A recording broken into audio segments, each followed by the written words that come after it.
Well, first I just wanted to say that I think that we might be pretty close to technical library capacity, which I'm very thrilled about. But I want you all to know where the exits are. There's an exit right there, and over there. And can they get out that way too? That way? Okay.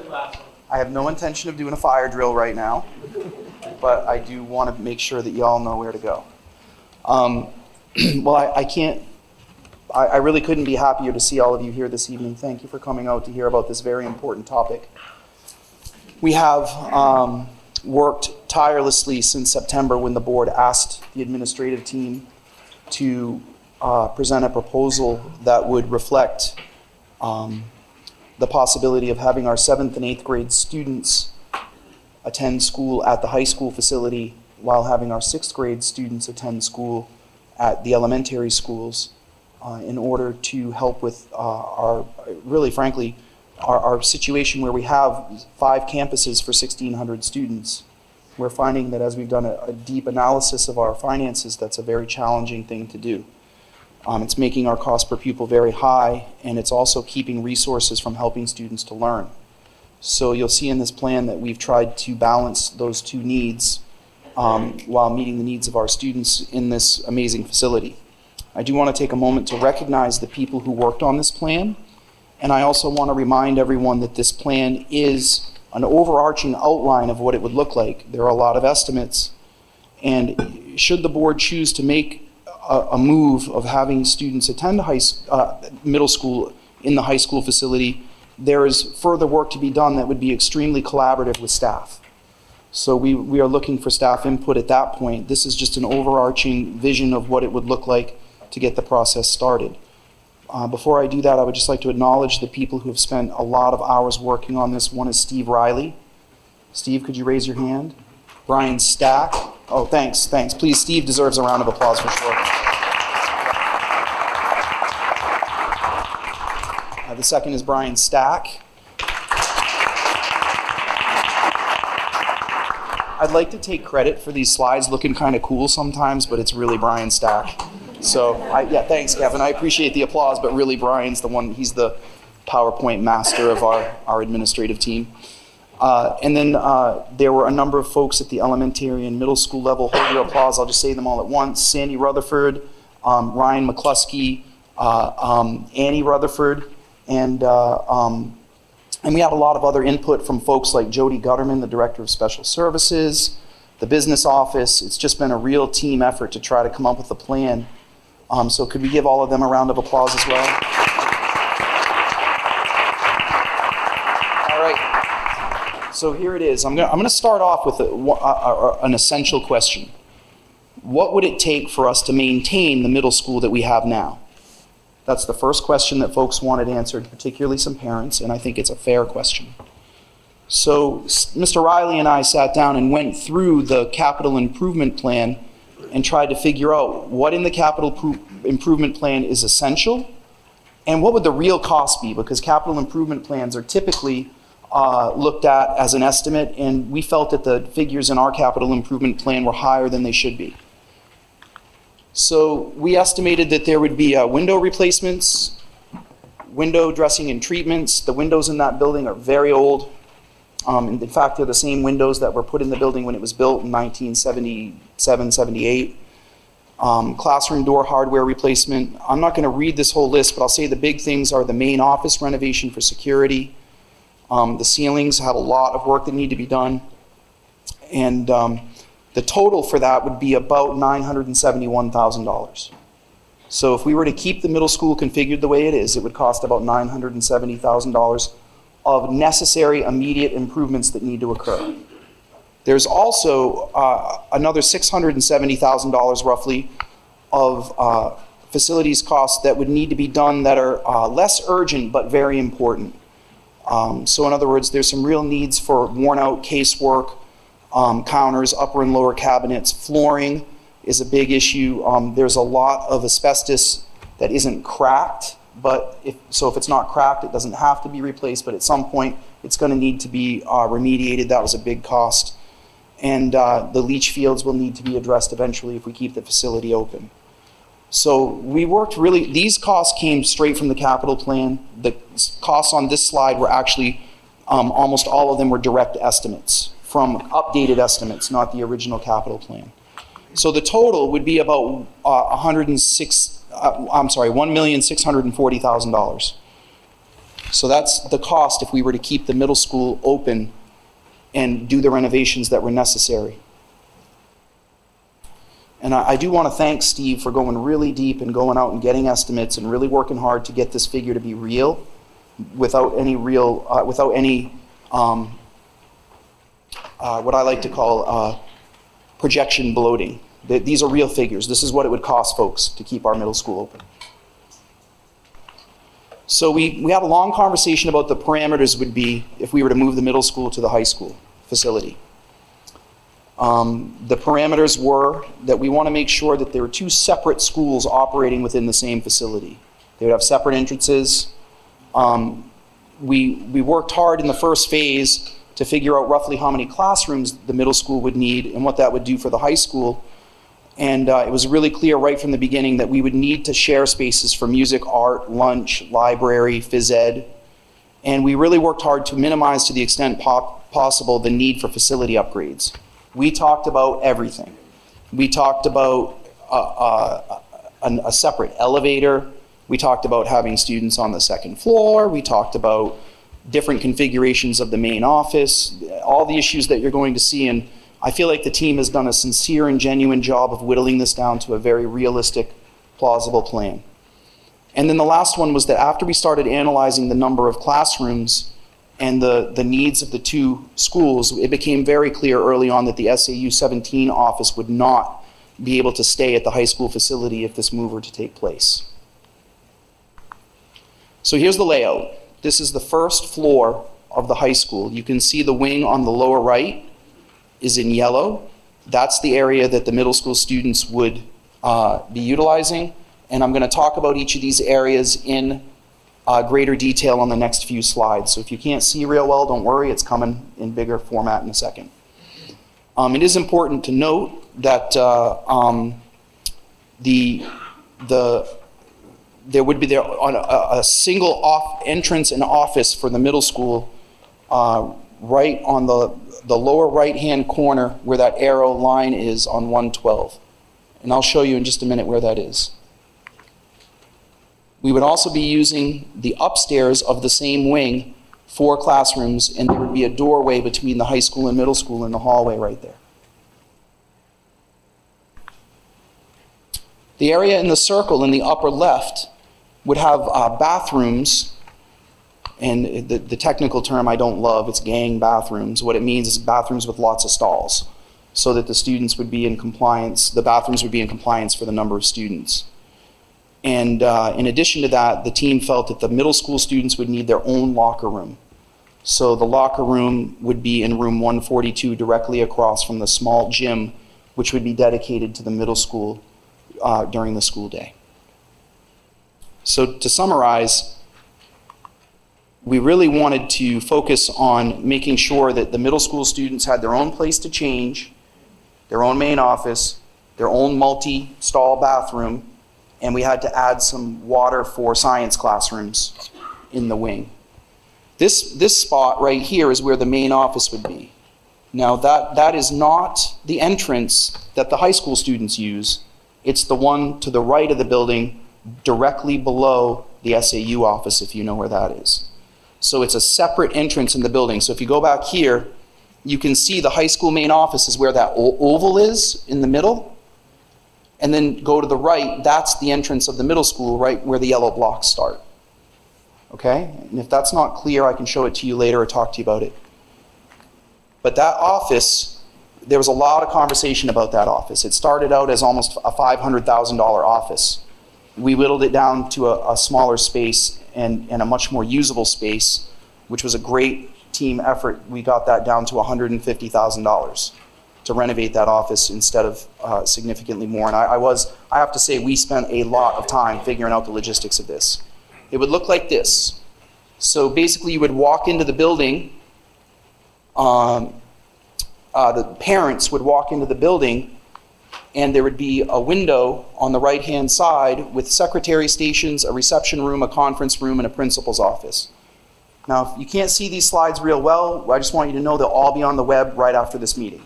So you can go home and go through them one thing at a time, and that really is the best way for you to do this. We certainly recognize that there will be times when the middle and high school students may cross paths. So transition times during the school day will have to be carefully monitored. Band and chorus, library, art, PE, other special programming, students needing elevator access and lunch. So we put into the budget for this process 3 paraprofessionals that would help to monitor students during transitions, and we would have to plan the student transitions so that they were at times when the high school students are not transitioning as well. There are other considerations which we would have to be aware of and plan for, which is after school programming and busing.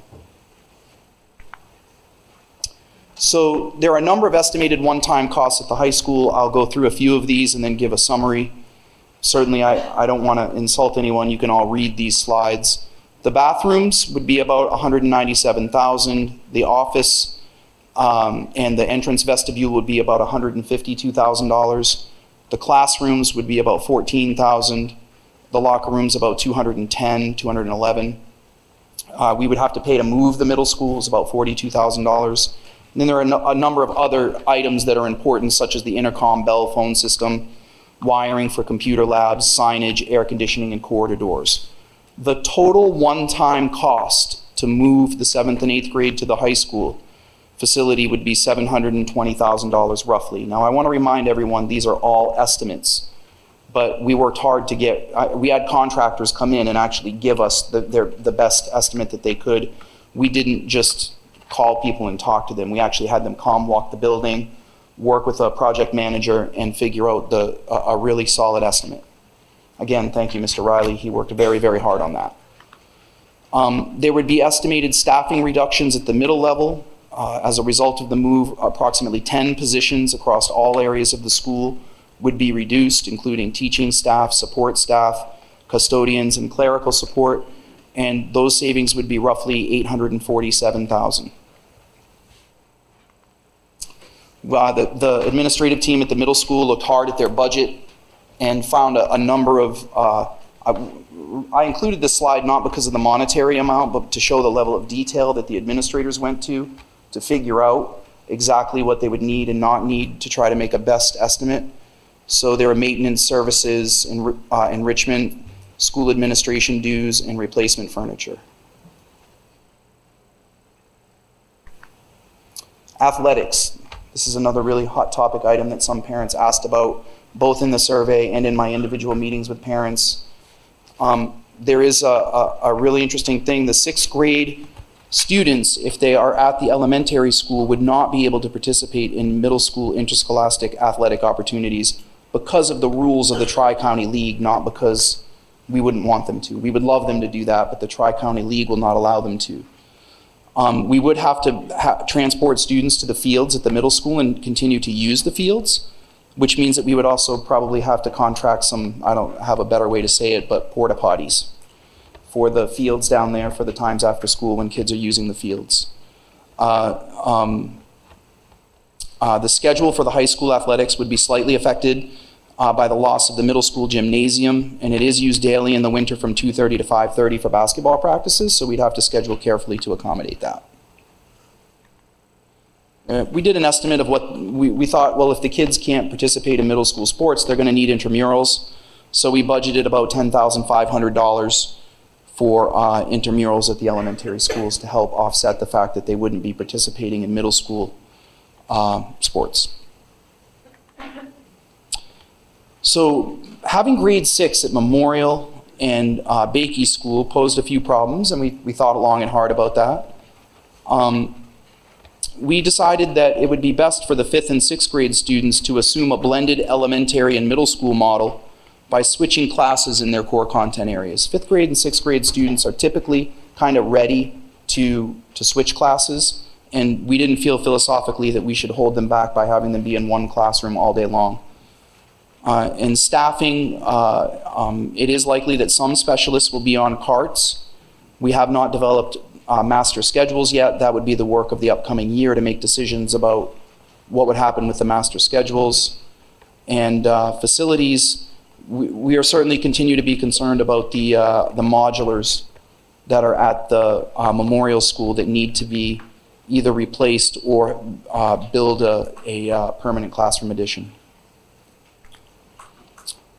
Band would be shifted some by the change, and additional lunches would limit the availability of the gym for health and physical education classes. And special education would become a little more condensed despite overall caseload in the building. And the relocation of the building entrance is still really important at Memorial, and I want everyone to know that that would be a priority moving forward. For those of you who don't know, there was a recommendation to move the entrance of Memorial School to the front of the building for safety purposes, and I'd really like to see that done, and that would be an important part of moving forward.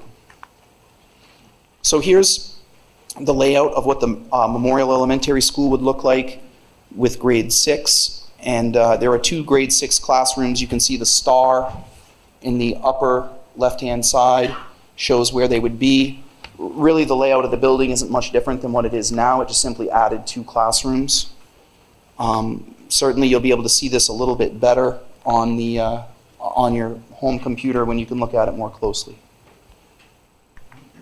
For Bakey, it's similar issues, except Bakey doesn't need to have the main office addressed. Pretty much everything else was the same. And you can see that Bakey would add, the first floor Bakey would stay very similar, and the second floor would have grades 5 and 6 on the left-hand side over on where it says second level on that chart. So they would be in their own wing, like a little school within a school. Special education needs, one thing that came out during the study was that we would need to hire 1 special education case manager because there would be a number of special education students that would stay at the elementary school, and because of those special education regulations and laws, we're estimated that we would need to hire one teacher at $85,000 per year. So the financial implications, the slide has blue for one-time items, but the overall summary of this, and the detail just takes everything that was in the previous slides and shows it to you in a more condensed format. But in year 1, we would save approximately $7,500 if we moved the 7th and 8th grade students to the high school facility and had the 6th grade continue to attend at the elementary schools. But that includes all of the one-time costs, which are significant. So in year 2, the savings is $748,000. There are some items in here that I'm kind of wondering about. One was the partial middle school shutdown. Do we want to close the facility completely down, or do we want to heat it and maintain it and hope to find another organization to rent it? And the other thing is that I did estimate to reduce 2 bus runs. It may only be 1 bus run, but I felt like these were fair estimates for the purpose of consideration and planning. As we all know, the details are critical. And some of those details don't show up until you start planning a master schedule and making decisions. So the total savings is on this slide. So savings year 1, again, $7,500. Year 2, about $748,000. There are future work considerations that need to be taken into account. There will be teachers on carts at the high school. 5 to 8 teachers, even with the SAU office leaving, will not have designated classrooms. The Memorial evacuation location is currently the middle school, so we need to figure out where they would go in an evacuation. The K through 8 schools, Memorial, Bakey, and the middle school, would all have to develop master schedules for the new configuration over the next year.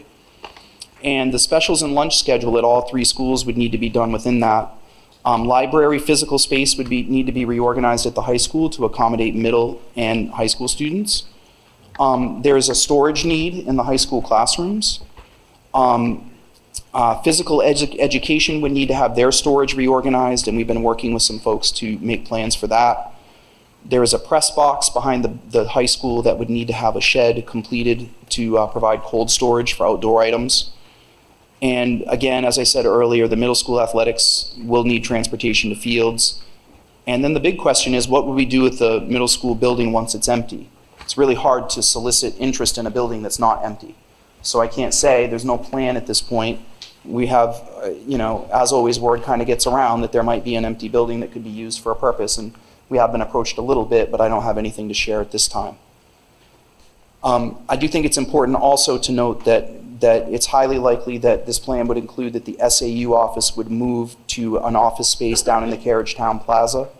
We have a gentleman in town who runs a very profitable business who offered to give the district a very reasonable rate to house the tech department and the central office staff temporarily. I would say that that would probably be a 4 to 5 year lease, because if the students continue to decline, the number of students, then we may need to move back into a school in 4 or 5 years. But right now, we're just right at the cusp of having the room for everyone if this change is made. So there's a lot of conversations to have about that. I just wanted everyone to know that I really appreciate your patience with this presentation this evening. It's a lot of information. And so this is the schedule of I just want everyone to know I'm not taking questions this evening. This is time for you to get the slides, read them, look over them, reflect on them. There will be a public forum on May 15th that will be facilitated by Todd DeMitchell, the same way that it was done in the fall in September, for those of you who attended. And you'll be able to ask your questions and cite your concerns and give your feedback at that time. So before we have the next second public comment, I want everyone to know that tonight is not a question and answer session. And I feel bad, but we do have a very important non-public, and we have to stop this meeting at 7:30 hard, okay? So if folks take longer than 3 minutes or the public comment goes longer than 20 minutes, Chair Broderick will have to stop, because we have interviews scheduled for some important positions in non-public, and those people are going to be here for their interviews. So I really hope that all of you will take the time to very carefully read all of this information, prepare your questions, and I also want everyone here to know that at the next board meeting on the 10th, I've asked the chair to put on the agenda a conversation about the elementary schools and the passage of the Articles of Agreement for K-5. That is a very important school board meeting, and I just want you all to know that sincerely, probably since the inception of the district, the next 4 or 5 school board meetings are some of the most important we will ever have. So I hope that you will join us and be a part of this process, because we welcome your input and want to work collaboratively with everyone to figure out how to meet the needs of our students academically and how to manage the resources that we have fiscally. It's not an easy challenge to face. So thank you all for being here this evening.